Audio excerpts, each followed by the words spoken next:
Hi friends, કેમ છો? મજામાં? હું છું ઈના પટેલ. સ્વાગત છે તમારું મારી ચેનલમાં. આજે બનાવ્યું છે ટ્રેડિશનલ ઢોકળીનું શાક, એકદમ જૂની રીતે, ગામઠી રીતે, મારા સાસુમાની રીત છે અને તમારી સાથે એ રીત મેં શેર કરી છે. કારણ કે મને થયું કે ઘણું બધું યુટ્યુબ પર ઢોકળીનું શાક આપણે જોઈએ છે, પણ આ રીત થોડી ડિફરન્ટ છે, એટલા માટે તમારી સાથે શેર કરી છે. જો તમને ગમે ને તો તમે પણ શેર કરી દેજો. ચેનલ પર નવા આવ્યા હોય તો ચેનલને સબસ્ક્રાઈબ પણ કરી દેજો.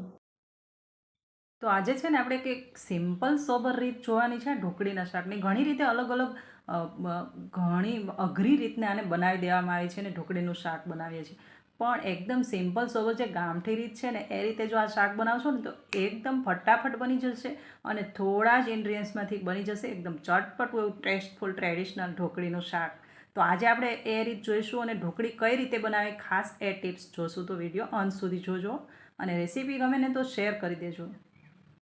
તો પહેલાં તો ઢોકળી બનાવવા માટે આપણે છે ને અહીંયા 3 કપ ભરીને પાણી આ તપેલીની અંદર એડ કરી દઈશું. આ રીતે કોઈ વાસણ લેવાનું છે, એની અંદર 3 કપ પાણી આપણે એડ કરી દેવાનું છે અને ગેસની ફ્લેમ ઓન કરી દઈશું. પાણીને થોડું એવું બોઇલ કરી દઈશું. ત્યાર પછી એમાં નમક અને હળદર, માત્ર 2 જ ઇન્ગ્રીડિયન્ટ્સ આની અંદર આપણે ઉમેરી દઈશું. ઢોકળીમાં કેટલું નમક જોઈએ એ પ્રમાણે ટેસ્ટ અકોર્ડિંગ આપણે નમક ઉમેરશું. થોડું એવી હળદર ઉમેરી દઈશું. ઉપરથી થોડી વાર ઢાંકી દઈશું. ત્યારબાદ થોડું એવું ગરમ થાય ને એટલે આપણે 1 ચમચો તેલ એડ કરી દઈશું અને એકદમ સિમ્પલ રીતે આપણે આ ઢોકળી બનાવવાની છે. પાછો થોડો બોઇલ આવે એટલે એકદમ સરસ આટલું બોઇલ થઈ જાય અને ઉકળી જાય પાણી, ત્યાર પછી આપણે એડ કરી દઈશું આમાં બેસન.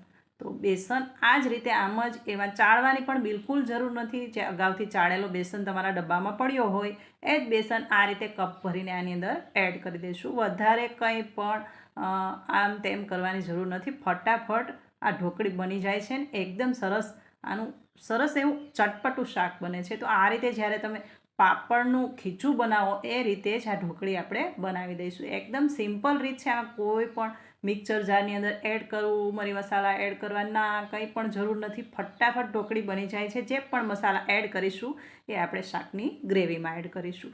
આમાં સિમ્પલ રીતે આપણે આ ઢોકળીને બનાવી દઈશું. એકદમ ફટાફટ બનાવી હોય ને તો ઢોકળી થોડો જ ટાઈમમાં આ રીતે બનીને તૈયાર થાય છે ને એકદમ સરસ એવી, અને જે ઢોકળીનું જે ટેક્સચર હોય છે એ પણ સરસ મળે છે. અને આ રીતે આપણે એક ડીશ ઊંડી કોઈ ડીશને આપણે ગ્રીસ કરી લઈશું તેલથી અને એની અંદર આ જે બેટર છે એ ઢોકળીનું એ એડ કરી દઈશું.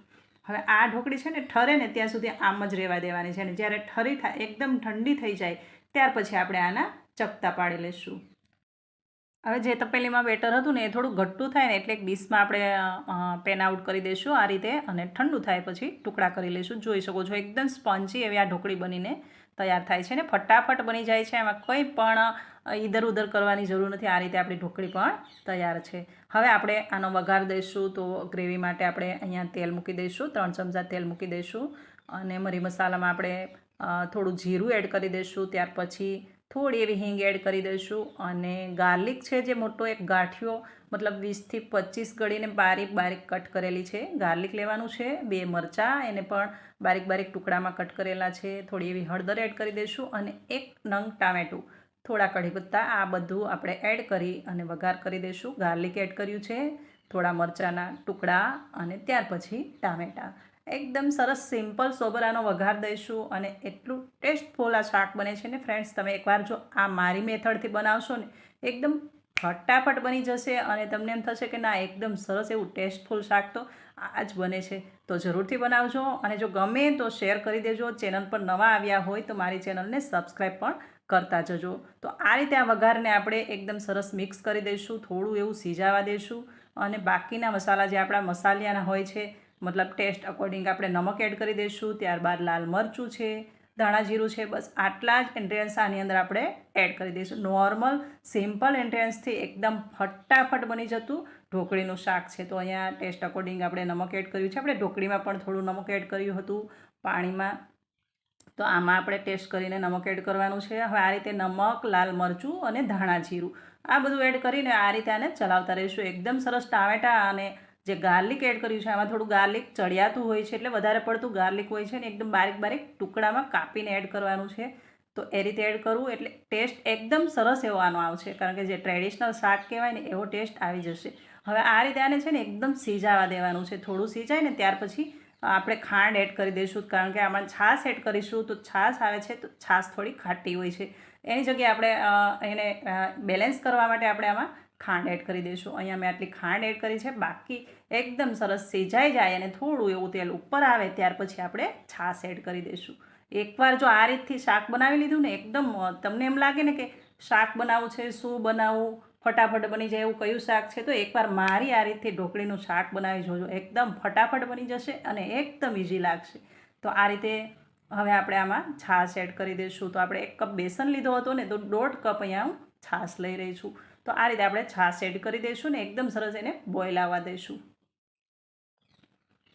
તો 1.5 કપ છાશ અહીંયા એડ કરી દઈશું. છાશને થોડું એવું બોઇલ આવે એટલે ત્યાર પછી આપણે જે ઢોકળી છે એના પીસીસ આની અંદર એડ કરી દઈશું.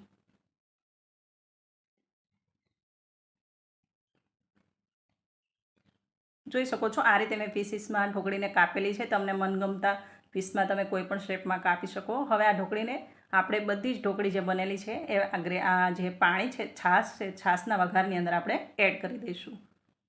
અને આ 5 થી 6 મિનિટ આ ઉકળશે ને એકદમ સરસ ફટાફટ એવું ટેસ્ટફુલ શાક બનીને તૈયાર થઈ જશે.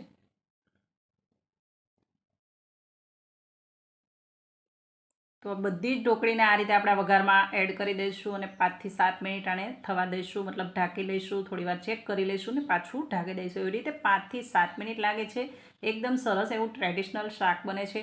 ફ્રેન્ડ્સ, ઢોકળીની અવનવી રીત હોય છે. ઘણી રીતે ઢોકળી બને છે, પણ એકવાર આ રીતે બનાવશો ને તો ફટાફટ કેવું પાપડનું ખીચું બનાવો એ રીતે જ બનાવવાની છે અને ફટાફટ બની જાય છે. બસ ખાલી માપ જોવાનું છે કે 1 કપ સામે તમારે 3 કપ પાણી લેવાનું છે. હવે આ રીતે ઢોકળી બનાવશો ને તો ફટાફટ બની જશે, વાર પણ નહીં લાગે. કોઈ પણ મિક્સર જારની અંદર કંઈ પણ મરી મસાલા કંઈ પણ એડ કરવાનું નથી, કારણ કે આ છે એકદમ ગુજરાતી ટ્રેડિશનલ સ્ટાઇલ શાક. તો એકદમ આપણે જે રૂટિન મસાલા હોય છે એ એડ કરશો ને તો પણ એકદમ ટેસ્ટફુલ એવું શાક બની જશે અને ફટાફટ બની જશે. તો ઢોકળીની જે રીત બતાવી છે મેં એ જૂની ગામઠી રીત છે અને એ મારા સાસુમાની રીત છે. મારા સાસુ આ રીતે ઢોકળી બનાવે છે એટલે એ રીત મેં તમારી સાથે શેર કરી છે. જો તમને ગમે ને તો તમે પણ શેર કરી દેજો. અને ચેનલ પર નવા આવ્યા હોય તો ચેનલને સબસ્ક્રાઈબ પણ કરી દેજો. નોટિફિકેશન બેલ ઓલ દબાવી દેજો, જેથી કરીને મારી નવી રેસીપીની અપડેટ તમને મળતી રહે. જો તૈયાર છે એકદમ સરસ ઢોકળીનું શાક. તો હવે આને છે ને આટલું ઢીલું રહેવા દેવાનું છે, કારણ કે આને તમે 5-10 મિનિટ પછી જો સર્વ કરશો જો એકદમ થોડું ઘાટું થઈ જશે. તો થોડું એવું ઢીલું આને ઉતારવાનું છે. તો આ રીતે તૈયાર છે આપણું ઢોકળીનું શાક. તો તૈયાર છે આપણું ઢોકળીનું શાક. હવે આમાં લીલા ફ્રેશ આપણે ધાણા એડ કરી દઈશું અને ત્યાર પછી આપણે સર્વ કરી લઈશું. એક ડીશમાં આપણે પેન આઉટ કરી દઈશું. તો તૈયાર છે એકદમ સરસ ટ્રેડિશનલ ગુજરાતી ઢોકળીનું શાક. અને રીત બતાવી છે તમે મારા સાસુમાની આ રીત છે જૂની. જે રીતે એ ઢોકળી બનાવે છે એ રીતે તમારી સાથે ઢોકળીનું શાક શેર કર્યું છે, કારણ કે મને પણ આ રીત એકદમ સિમ્પલ સોબર સહેલી લાગી છે ને ટેસ્ટમાં એવરેજ છે. તો એટલા માટે આ રેસીપી તમારી સાથે શેર કરી છે. તમને જો આ રેસીપી ગમે તો તમે પણ શેર કરી દેજો. ચેનલ પર નવા આવ્યા હોય ને તો મારી ચેનલને પ્લીઝ સબસ્ક્રાઈબ કરી લેજો, જેથી કરીને નવી અપડેટ તમારા સુધી પહોંચી રહે. અને ફરી પાછા આપણે મળીશું નવી રેસીપી સાથે. ત્યાં સુધી આવજો. Thank you for watching.